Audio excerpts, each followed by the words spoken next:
All right, welcome back, everybody, to another deep dive. Yeah. Today, we're going to be looking at something called pasted text. Okay. And I think, this That's is going to be familiar. right up our alley. Yeah.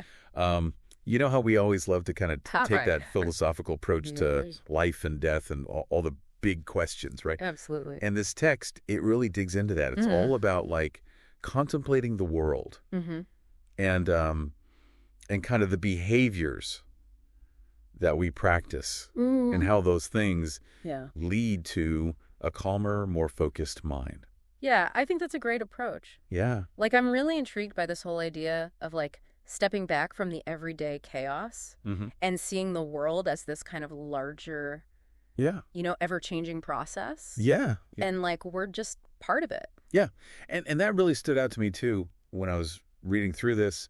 There's this phrase about observing the Dharma in accordance with the Dharma. Right. What do you make of that? Well, Dharma, it's kind of a loaded term. Yeah. It's like one of those big, It's got a lot of layers. yeah, multi-layered. But I think in this context, we can think of it as, like, the natural order. Okay. The way things just are, Right. Like, the universe has its own rhythm. It's kind of like the flow, right? Exactly.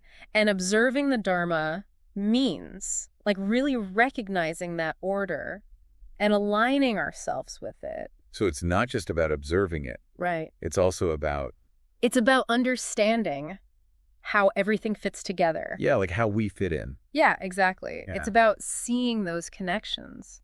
I mean, that's kind of a It is. mind-blowing concept when you think about it. It is. Because we're so used to kind of seeing ourselves as separate from Separate. everything else. Yeah, it's like we're in our own little bubble. Right, exactly. But this is saying, no, you're part of something much bigger. And that can be, like you said, mind-blowing, yeah. but it can also be really comforting. Yeah, it's like it takes the pressure off in a way. Right, because it's not all on your shoulders. Yeah. It's like you're part of this grand dance. You're just flowing with it. Exactly. And that kind of leads us to the next point that really Yeah. stuck out to me. It's this idea of the world as like relative and iterative, Oh, yeah, I love that part. and how everything is subject to this cycle of birth and death. It's a constant cycle, isn't it? Yeah. Like, everything is born, grows, decays, and then is reborn again. And they use this analogy of Yeah. What the was seasons, right? Yes, the seasons, perfect example. Like spring turning to summer, Right. and then summer to fall, and so on. Yeah. It just makes you realize that nothing is really permanent. Impermanent, yeah.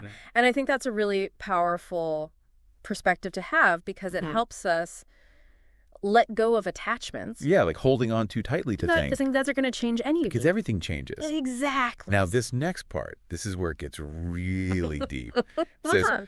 there is only the cause Okay. of the inner realm of the mind, Right. which flows through the world. That's a mouthful, isn't it? I know. What do you even do with that? Well, I think it's about shifting our focus. Okay. Like, instead of getting caught up in all the external stuff that's happening, it's saying, look inward.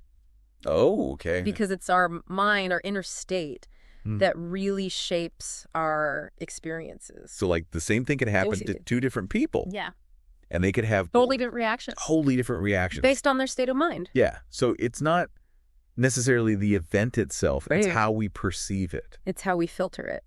That's pretty powerful. Yeah, it is, isn't it? Because it means that we have more control. More control than we think. Yeah. Over our experience. It's not just fate or circumstance. It's also about how we choose to respond. And I guess that's where these Okay, what were the practices come in, right? The practice? The text talks about these specific things, Yeah. like retreating to nature, avoiding excessive sensory stimulation. Mm. Like loud music, crowds, talking too much. Yeah, all the distractions. And it even compares the mind to a bunch of wild monkeys. Wild monkeys, that's a good one. I know, right? Like, they're all over the place. So how do we tame these monkeys? I mean, that's the million-dollar question. Right. And I think that's what these practices are all about. It's about creating space for stillness, Yeah. minimizing the distraction. Giving those monkeys something else to focus on. Yeah, like a nice banana or something, instead of them just running wild. I love that analogy. Yeah, it's a good one. It's really helpful. Okay, but there's this one part that I got to ask you about. Okay, shoot. It says that women and excessive speech Oh, that's an interesting are one. like enemies of focus. Yeah, I see how that could be. It kind of threw me off a little bit, to be honest. I mean, it sounds a little outdated, right? But I think we have to remember the context here. It's not meant to be taken literally. Good. It's more about understanding the underlying principles. So, like, women in this context, they represent kind of the allure of sensual pleasure. Oh, I see. Right? And excessive speech, it's about getting lost in thoughts. Yeah. Opinions. It's about those distractions. Exactly. The distractions that pull us away from our focus. It's like anything that pulls us out of that centered place can be an enemy of focus. So it's not really about women Right. or talking too much. It's about the principle. It's about what those things represent. The deeper meaning. That makes a lot more sense. Yeah, I think so too. I mean, what about you? What are some of your biggest distractions, That's a good question. I think for me it's easy to get caught up in the constant stream of information. Yeah, the information overload. Exactly. The news, social media, all of it. It's hard to shut it off. It is. It really is. So I think we've covered a lot of ground here. Yep. If we were to sum it all up, what's the key takeaway? Well, I think it's about recognizing the cyclical nature of existence. Like those seasons we talked about. Exactly. And understanding that our minds play a huge role in shaping our experiences. And through these mindful practices. Right. The practice we cultivate. We can cultivate a calmer, more focused mind. And that allows us to kind of navigate the ups and downs. Yeah, the inevitable ups and downs. Of life and death. Exactly. That's the key. It's not about avoiding them.